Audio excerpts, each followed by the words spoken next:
ఆకాష్ కౌగిల్లో వాలిపోయిన ఐశ్వర్యని చూసి మాయ షాక్ అయింది. కంగారుగా దగ్గరికి వెళ్లి, సార్, ఐశ్వర్య పేషెంట్, ఏమీ అనుకోకుండా ఐషుని బెడ్ మీద పడుకోబెట్టి మీరు కాస్త దూరం జరగండి అని చెప్పింది మాయ. వైట్ ఆప్రాన్లో మెడలో స్టెథోస్కోప్లో ఉన్న మాయని చూసి తన డాక్టర్ అని తెలియడంతో, సొంత పిల్లాన్ని హక్ చేసుకునే హక్కు కూడా నాకు లేనట్టుంది, ఛే అని చిన్నగా విసుక్కుంటూ పైకి లేచాడు. ఐశ్వర్యని వెంటనే బెడ్ మీద పడుకోబెట్టాడు ఆకాష్. మాయ ఐశ్వర్యని చెక్ చేసి సడేషన్ ఇచ్చి చాలా టైం అవ్వడంతో మత్తులోకి జారుకుంది అని చెప్పింది. ఆకాష్ ఐశ్వర్య బెడ్ మీద కూర్చుని తన తలని ఒళ్ళో పడుకోబెట్టుకుంటూ, చాలా భయం వేసింది ఐషు, నువ్వు కూడా ఎక్కడ అమ్మలా దూరమైపోతావేమోనని. అమ్మ దూరమైన ఆమె జ్ఞాపకాలతో బ్రతుకుతున్నానేమో, కానీ నీకేమైనా అయితే నా ఊపిరి కూడా ఆగిపోతుంది అనుకున్నాడు. ఆకాష్ కళ్ళల్లో కనిపిస్తున్న ప్రేమకి మాయ విస్తుపోయింది. అంతటి ప్రేమను పొందిన ఐశ్వర్య అదృష్టవంతురాలు అని అనుకోకుండా ఉండలేకపోయింది మాయ. అంతలోనే తనకి ఐశ్వర్య మీదున్న అసూయ బుస్సున లేచి ఆ సానుభూతిని తొక్కి పడేయడంతో, ఛా, ఇదేంటి నేనిలా అనుకుంటున్నా, నోనో, మంత్లీ శాలరీ తీసుకుంటూ సంపాదించేవాడితో ఇది సుఖంగా ఎలా ఉంటుంది, నా పిచ్చి కాకపోతే అనుకుంటూ అక్కడి నుండి వెళ్లిపోయింది. మాయ వెళ్లగానే ఐశ్వర్య నుదుటిని ముద్దు పెట్టి తన గుండెల్లో పొదవుకున్నాడు ఆకాష్. అతని కంటి చివరి నుండి ఒక కన్నీటి చుక్క చెంపల మీదుగా జారి ఐశ్వర్య నుదుటిని తాకింది. ఆకాష్ కన్నీరు తన నుదుటిని తాకిన క్షణమే ఆకాష్ చేతిని గట్టిగా పట్టుకుంది ఐశ్వర్య. ఆకాష్ ఆశ్చర్యంగా ఐశ్వర్యని చూస్తూ, నా మనసు పడే వేదన తెలుస్తుందా నీకు అనుకున్నాడు. 2 గంటల తర్వాత మళ్లీ ఐశ్వర్యని చెక్ చేయడానికి వచ్చిన మాయాని చూసి ఐశ్వర్య నుండి దూరం జరిగాడు ఆకాష్. మాయ ఐశ్వర్యని చెక్ చేసి ఐశ్వర్య చేతికి ఫిక్స్ చేసిన కాన్యులా రిమూవ్ చేస్తుండగానే మెల్లగా కళ్ళు తెరిచి చూస్తున్న ఐషుని, ఎలా ఉంది ఇప్పుడు అని అడిగింది. ఐశ్వర్య చిన్నగా నవ్వి, ఇప్పుడు కాస్త పర్లేదు, బాగుంది అని చెప్పి ఆకాష్ కోసం కళ్ళతోనే రూమ్ ని స్కాన్ చేసింది. ఆకాష్ ఐశ్వర్య పక్కన కూర్చుంటూ, ఇక్కడే ఉన్నా అని చెప్పాడు. 2 days complete rest must Aishu. 3 days తర్వాత స్టిచెస్ రిమూవ్ చేస్తాం. బట్ 1 week ఆ ప్లేస్లో వాటర్ పడకుండా కేర్ తీసుకుంటే బెటర్ అని ఇంకొన్ని జాగ్రత్తలు చెప్పింది Maya. Okay Maya, and thank you for your caring అంటున్న ఐశ్వర్య హ్యాండ్పై చిన్నగా తట్టి ప్లెజెంట్గా నవ్వుతూ, ఫ్రెండ్స్ మధ్య థ్యాంక్స్, సారీ లాంటివి ఉండవని తెలీదా? This is my responsibility, that's it అని అన్నది మాయా. మళ్ళీ తనే ఆకాష్ని చీదరింపుగా చూస్తూ, మీరు ఐశ్వర్య హస్బెండా అని అడిగింది మాయా. ఆకాష్ లాంటి కామన్ మ్యాన్ ఐశ్వర్యకి హస్బెండ్ అంటే నమ్మలేకపోతుంది. అందుకే కళ్ళ ముందు అంత క్లియర్గా కనిపిస్తున్నా మరొక్కసారి కన్ఫర్మ్ చేసుకోవడానికి అడిగింది మాయా. ఆకాష్ మాయా వైపు అనుమానంగా చూస్తూ, ఆమెవరు అని కళ్ళతోనే ఐశ్వర్యని అడిగాడు. ఆకాష్ కళ్ళల్లో కదలాడిన భావం ఐశ్వర్యకి అర్థమై, ఆకాష్, షీజ్ మాయా, నా గ్రాడ్యుయేషన్ టైంలో యూనివర్సిటీ ఫ్రెండ్ అని మాయాని పరిచయం చేసింది. ఓ హాయ్ మాయా అంటూ చేతిని ముందుకు చాపిన ఆకాష్కి తప్పక చేయి కలిపి, హలో ఆకాష్, అండ్ మీరేమీ అనుకోను అంటే మిమ్మల్ని ఒక విషయం అడగచ్చా అని ఆతృతగా అడిగింది మాయా. ఈవిడ నన్ను అడగడానికేముంది అని తనలో దాన్ని అనుకుంటూ పైకి మాత్రం, పర్లేదు, ఏంటో అడగండి అని అన్నాడు ఆకాష్. ఐషుని కొట్టిన అమ్మాయిలని ఏం చేశారు అని వెంటనే అడిగింది మాయా. ఆకాష్ ఐశ్వర్యని చూస్తూ, నేనేం చేస్తాను, ఏం చేయలేదు అని నార్మల్గా చెప్పాడు. ఆకాష్ని చేతికని వాళ్లా చూస్తూ, నీ వైఫ్ని అవమానించిన వాళ్ళని అంత ఈజీగా ఎలా వదిలేశావు? అదే నా హస్బెండ్ అయితే వాళ్ళని అక్కడికక్కడే నరికి చంపేసేవాడు అని గొప్పలుగా పోయింది మాయా. ఆకాష్ అక్కడ ఏం జరిగిందో ఐశ్వర్యకి చెప్పాలి అనుకోవట్లేదు. అందుకే, నేను మనుషుల్ని చంపేంత మనసులేని వాణ్ణి కాదు, అందుకే వాళ్ళని శ్రీకృష్ణ జన్మస్థానానికి పంపించాను అని సీరియస్గా చెప్పాడు. ఆకాష్ వాళ్ళని అంత ఈజీగా వదల్లేదు అని ఆకాష్ని సూటిగా చూస్తున్న ఐశ్వర్యకు అర్థమైంది. బట్ ఆకాష్ వాళ్ళని ప్రతి క్షణం కుల్లి కుల్లి ఏడ్చేలా చేస్తున్నాడని ఊహించలేకపోయింది ఐశ్వర్య. ఐషు చెప్పిన దాన్ని బట్టి చూస్తే వాళ్ళు బాగా పలుకుబడున్న వాళ్ళలా ఉన్నారు. అలాంటి వాళ్ళని అరెస్ట్ చేస్తే కనీసం 1 గంటైనా స్టేషన్లో ఉంటారా? ఛీ, వీడికి చేతకాక ఏవో సొల్లు కబుర్లు చెప్తున్నాడు అని చిన్నగా గొనుక్కుంది మాయా. మాయా ఫేస్లో మారిన హావభావాలు చూసి కూడా, ఎవరేమనుకున్నా సరే ఐషుకు మాత్రం నిజం తెలియకూడదు అంతే అని స్థిరంగా అనుకున్నాడు ఆకాష్. హా ఐషు, ఎగ్జాక్ట్లీ 1 week తర్వాత మన బ్యాచ్ అందరూ రీయూనియన్ అవుతున్నారు. నువ్వు ఖచ్చితంగా అటెండ్ అవ్వాలి అని చెప్పింది మాయా. నేనా? నోనో, నేనస్సలు రాను అని ఖచ్చితంగా చెప్పింది ఐశ్వర్య. లేదైషు, నీ పెళ్లి తర్వాత ఒక్కసారి కూడా నువ్వు పార్టీకి అటెండ్ అవ్వలేదు. ఈసారి మాత్రం ఖచ్చితంగా రావాల్సిందే అని గట్టిగా చెప్పి ఆకాష్ వైపు తిరిగి, ఆకాష్, నువ్వే దగ్గరుండి ఐషుని పార్టీకి తీసుకురావాలి. ఐషు ఈ పార్టీస్ లాంటివన్నీ అంత ఇంట్రెస్ట్ చూపించదు, కాబట్టి తనని పార్టీకి తీసుకొచ్చే బాధ్యత మీదే అని రిక్వెస్టింగ్ గా అడిగింది మాయ. ఐశ్వర్య పట్ల మాయ చూపిస్తున్న కేరింగ్ వల్ల మాయాపై ఎలాంటి డౌట్ రాలేదు ఆకాష్కి. అందుకే మాయకి నో చెప్పలేక ఐశ్వర్యాన్ని దగ్గరుండి తీసుకొస్తానని మాటిచ్చాడు ఆకాష్. మాయ హ్యాపీగా, థ్యాంక్యూ సో మచ్ ఆకాష్, మీ ఫోన్ నెంబర్ ఇవ్వండి, నేను వెన్యూ అది మెసేజ్ చేస్తాను అని ఆకాష్ని అడిగింది. ఫోన్ నెంబరా అన్నట్లు ఐశ్వర్య వైపు చూశాడు.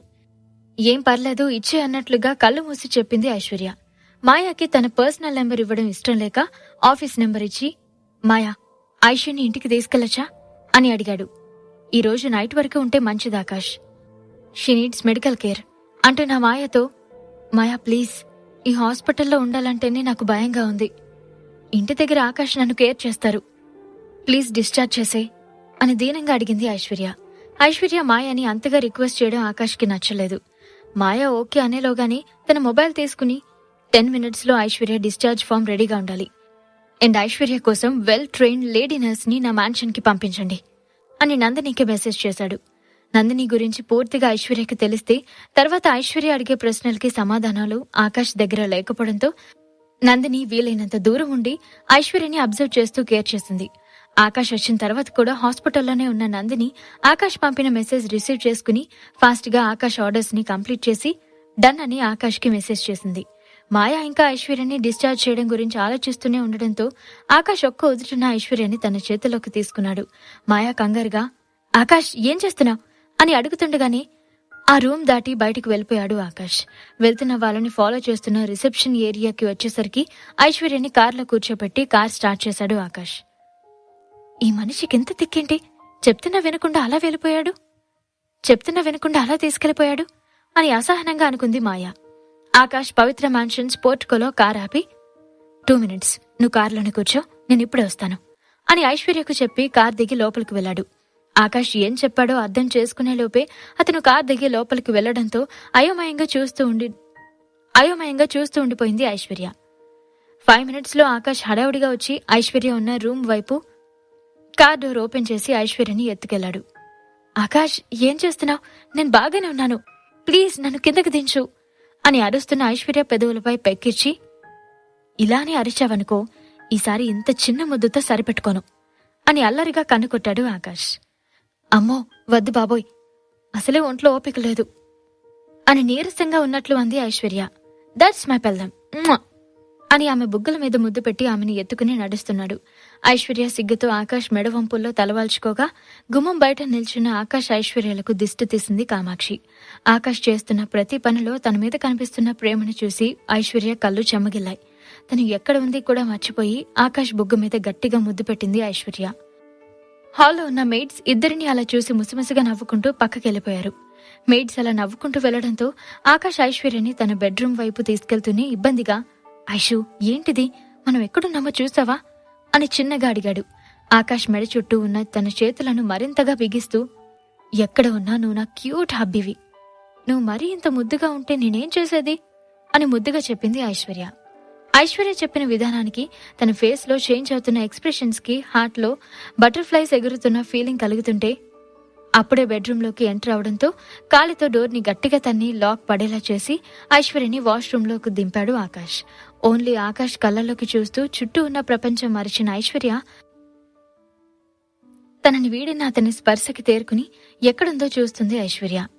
ఐశ్వర్యని ఇంటెన్స్డ్గా చూస్తూ షర్ట్ బటన్స్ ఒక్కొక్కటి తీసి, ఫస్ట్ ఫ్రెష్ అవుదాం ఐషు, ఇద్దరి దగ్గర హాస్పిటల్ స్మెల్ వస్తుంది అన్నాడు ఆకాష్. వీడిన బటన్స్ నుండి ఆకాష్ బేర్ బాడీ హాట్ గా కనిపిస్తుంటే ఐశ్వర్య గుటకలు మింగుతూ, ఫస్ట్ నేను ఫ్రెష్ వస్తాను ఆకాష్, నువ్వు రూమ్ లో వెయిట్ చేయి అని మాట కష్టపడి చెప్పింది ఐశ్వర్య. ఆకాష్ షర్ట్ తీసి పక్కన పడేసి ఐశ్వర్యని వాల్ కి లాక్ చేసి, మాయా నీ గాయాలను వాటర్లో తడపద్దు అని చెప్పిందా లేదా అని అడిగాడు. తల ఎటుపడితే అటు గిరగరా తిప్పేస్తున్న ఐశ్వర్య ఫేస్ ని తన చేతుల్లో బంధించి, ఉన్న గాయాలు సరిపోవట్లేదా, తల ఎలా పడితే అలా తిప్పుతున్నావు, మెడ పట్టేస్తుంది, కుదురుగా ఉండు, కాసేపు కోఆపరేట్ చేశావనుకో బాత్తో పాటు మన పని కూడా కంప్లీట్ చేసుకుని వెళ్ళిపోదాం అని మత్తుగా చెప్పాడు. ఆకాష్ నువ్వు బానే ఉన్నావు కదా అని భయంగా అడుగుతున్న ఐశ్వర్యతో హా నాకేమైంది అని రివర్స్ క్వశ్చన్ చేశాడు ఆకాష్. ఏదో దెయ్యం పట్టింది నీకు, అందుకే డిఫరెంట్గా బిహేవ్ చేస్తున్నావు అని అమాయకంగా అంటున్న ఐశ్వర్యకి చప్పున దూరం జరిగి, నీలాంటి అన్రొమాంటిక్ వైఫ్ ఒక్కరుంటే చాలే మూడంతా సర్వనాశనం అవడానికి. దీనమ్మ జీవితం, పెళ్ళై 3 ఏళ్ళు అవుతున్నా ఒక్క ముద్దు లేదు, ముచ్చట లేదు అని గొనుక్కుంటూ వాష్రూమ్ బయటికి వెళ్ళి జాగ్రత్తగా ఫ్రెష్ అయ్యరా అని అరిచి చెప్పాడు. ఆకాష్ ఫ్రస్ట్రేషన్ తలుచుకుని బ్లష్ అవుతూ ఫ్రెష్ అయ్యి వాష్రూమ్ డోర్ ఓపెన్ చేయగానే డోర్ దగ్గరే రెడీగా ఉన్న ఆకాష్ ఐశ్వర్యని చేతుల్లోకి తీసుకుని బెడ్ మీద కూర్చోబెట్టాడు. ఆకాష్, నేనిప్పుడు బాగానే ఉన్నా, మాటికి ఇలా ఎత్తుకోవాల్సిన అవసరం ఏం లేదు అని బుంగమూతతో చెప్పింది ఐశ్వర్య. ఆ బుంగమూతికి ఒక ముద్దిచ్చి, నువ్వు టోటల్గా క్యూర్ అయ్యే వరకు నేను ఇలానే చేస్తాను, నువ్వే అలవాటు చేసుకో అని చెప్పి వాష్రూంలోకి వెళ్ళిపోయాడు ఆకాష్. ఎప్పటికప్పుడు తన ప్రేమలో డెప్త్ని సరికొత్తగా చూపిస్తున్న ఆకాష్ మీద ఐశ్వర్య మరోసారి అతని ప్రేమలో పడిపోయింది. ఆకాష్ ఫ్రెష్ అయ్యి అలా రూంలోకి వచ్చాడో లేదో ఇలా డోర్స్ దబదబమని బాధిస్తున్న సౌండ్ రావడంతో ఫేస్ తుడుచుకుంటూ వెళ్లి డోర్ ఓపెన్ చేశాడు. ఆకాష్ డోర్ ఓపెన్ చేయడమే ఆలస్యం. అతన్ని తోసుకుంటూ రూంలోకి వచ్చింది స్వీటీ. ఆ అన్ఎక్స్పెక్టెడ్ అటాక్ కి ఆకాష్ గిర్రున తిరిగి సోఫాలో పడి స్వీటీని చంపేసేలా చూశాడు. బట్ స్వీటీ ఆకాష్ ని కనీసం చూడను కూడా చూడకుండా డైరెక్ట్ గా వెళ్లి ఐశ్వర్య మీద ఫైర్ అయింది. నీ ఎంకమ్మా, ఇంత జరిగితే కనీసం ఒక్క ఫోన్ చేసి చెప్పాలనే మినిమం కామన్ సెన్స్ లేదా నీకు? అయినా అది నేను కొడుతుంటే తిరిగి దాన్ని వంగబెట్టి వీపు మీద మోచేత్తో దంచక కమాన్ కొట్టు అని ఎంకరేజ్ చేస్తున్నావా అని అరుస్తూనే ఉంది. ఐశ్వర్య బిక్కమొహం వేసుకుని స్వీటీని చూస్తుండడం తప్పించి ఇంకేం చేయలేకపోయింది. ఆకాష్ మాత్రం ఆరాంగా సోఫాలో కూర్చుని ఆ సీన్ ని ఫుల్ ఎంజాయ్ చేస్తున్నాడు. ఎంతకీ Sweety తిట్ల Puranam ఆగకపోవడంతో please save me అన్నట్లుగా ఆకాష్ ని చూసింది ఐశ్వర్య. ఆకాష్ కూడా సాగి చేసి మరి నాకేంటి అని అడగడంతో ఆకాష్ ని కోపంగా చూసింది ఐశ్వర్య.